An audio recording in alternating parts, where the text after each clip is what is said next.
ಬಹುಶಃ ಇನ್ನು 10 ವರ್ಷಗಳಲ್ಲಿ ಕಲ್ಯಾಣ ಕರ್ನಾಟಕದಲ್ಲಿ ಅಸಮಾನತೆ ಹೋಗಿ ಸಮಾನತೆಗೆ ಬರ್ತಾರೆ ಅಂತಕ್ಕಂಥ ವಿಶ್ವಾಸ ನನಗಿದೆ, ನಂಬಿಕೆ ನನಗಿದೆ. ಅದನ್ನು ನೀವು ಮಾಡಬೇಕು. ಅದರಿಂದ ಈ ಬಿಜೆಪಿಯವರು ಇದಾರಲ್ಲ, ಬರೀ ಬೊಗಳೆ ದಾಸರು, ಸುಳ್ಳು ಹೇಳೋದು, ಅಪಪ್ರಚಾರ ಮಾಡೋದು, ಸುಳ್ಳು ಆರೋಪಗಳನ್ನು ಮಾಡೋದು, ಅದನ್ನು ಬಿಟ್ಟರೆ ಬೇರೆ ಏನು ಮಾಡಲ್ಲ. ಅದಕ್ಕೋಸ್ಕರ ನಿಮ್ಮ ಆಶೀರ್ವಾದ ಯಾವಾಗಲೂ ಕೂಡ ಕಾಂಗ್ರೆಸ್ ಜೊತೆ ಇರಬೇಕು. ಇರ್ತದೆ ಅಲ್ವಾ?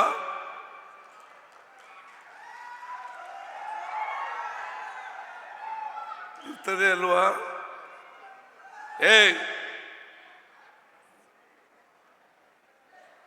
ಹೇಳ್ರಿ.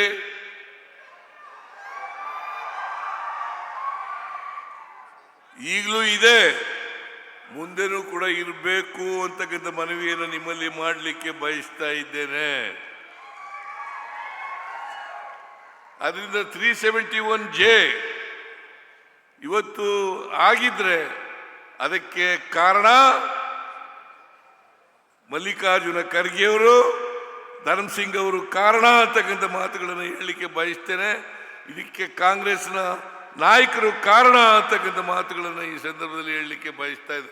ಬಿಜೆಪಿಯವ್ರದ್ದು ಪಾತ್ರ ಇಲ್ಲ.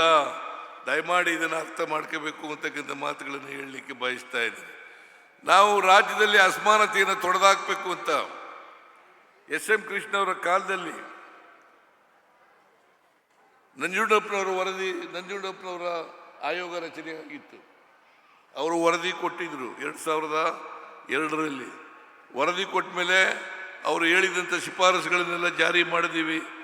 ಈಗ ಗೋವಿಂದ ರಾವ್ ಅನ್ನೋರನ್ನ ನಂಜುಂಡಪ್ಪನವರ ವರದಿ ಎಷ್ಟು ಮಟ್ಟಿಗೆ ಜಾರಿಯಾಗಿದೆ, ಜಾರಿಯಾಗಿಲ್ಲ, ಅಸಮಾನತೆ ಇನ್ನೂ ರಾಜ್ಯದಲ್ಲಿ ಎಷ್ಟು ಮಟ್ಟಿಗೆ ಉಳಿದಿದೆ ಅಂತಕ್ಕಂಥದ್ದನ್ನು ಪತ್ತೆ ಹಚ್ಚಲಿಕ್ಕೋಸ್ಕರವಾಗಿ ಶ್ರೀ ಗೋವಿಂದರಾವ್ರವರ ಅಧ್ಯಕ್ಷತೆಯಲ್ಲಿ ನಾವು ಒಂದು ಸಮಿತಿಯನ್ನು ರಚನೆ ಮಾಡಿದ್ದೇವೆ.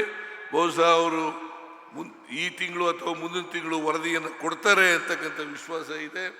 ಅದು ಬಂದ ಮೇಲೆ ನಾವು ಅದನ್ನು ಜಾರಿ ಮಾಡ್ತಕ್ಕಂಥ ಕೆಲಸವನ್ನು ಮಾಡ್ತೇವೆ ಅಂತಕ್ಕಂಥ ಮಾತುಗಳನ್ನು ಹೇಳಿ, ಇವತ್ತು ಸಮಯ ಭಾಳ ಆಗಿದೆ, ಆದ್ದರಿಂದ ನಾನು ಹೆಚ್ಚು ಮಾತನಾಡಲಿಕ್ಕೆ ಹೋಗಲ್ಲ. ನೀವೆಲ್ಲರೂ ಕೂಡ ಹೇಗೆ 23ರಲ್ಲಿ ಆಶೀರ್ವಾದವನ್ನು ಮಾಡಿದ್ರೆ ಅದೇ ರೀತಿ ಮುಂದಿನ ಚುನಾವಣೆಯಲ್ಲೂ ಕೂಡ 2028ರ ಅಸೆಂಬ್ಲಿ ಚುನಾವಣೆಯಲ್ಲೂ ಕೂಡ, ಲೋಕಸಭಾ ಚುನಾವಣೆಯಲ್ಲೂ ಕೂಡ 29ರಲ್ಲಿ ನಡೀತದೆ. ದಯಮಾಡಿ ನಮಗೆ ಆಶೀರ್ವಾದವನ್ನು ಮಾಡಬೇಕು ಅಂತಕ್ಕಂಥ ಮಾತುಗಳನ್ನು ಹೇಳ್ತಾ ನಿಮ್ಮಲ್ಲಿ ಮನವಿ ಮಾಡಿ ನನ್ನ ಮಾತುಗಳನ್ನು ಮುಗಿಸ್ತೇನೆ. ಜೈ ಹಿಂದ್, ಜೈ ಕರ್ನಾಟಕ, ಜೈ ಸಂವಿಧಾನ, ಜೈ ಸಂವಿಧಾನ.